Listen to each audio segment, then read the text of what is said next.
Hello friends, আমরা আজকে একটা কিন্তু ফাউন্টেন পেন দেখে নেবো ইনস্টলেশন করে, অর্থাৎ কীভাবে কালিটা ভরতে হয় বা কিছু সব কিছু সঙ্গে থাকেন।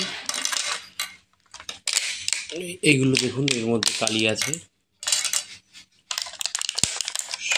কালি কী করে ভরে সেটা আগে দেখাবো। খুলে নেবেন, এই থাকবে একটা, নেন।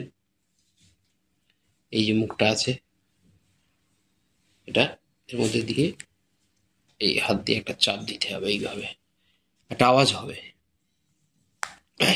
ব্যাস, জাস্ট কয়েক সেকেন্ড অপেক্ষা করলেই কিন্তু এখানে কালি চলে আসবে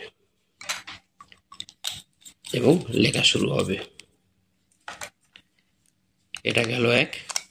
দ্বিতীয় জিনিস যেটা জানানোর ছিল, যে এটা কি আছে, দোয়াতের মধ্যে ঢুকিয়ে এইভাবে স্ক্রু করতে হয়, এই উঠে আসবে, কালি চলে আসবে, তখন এটা ইউজ করা যায়।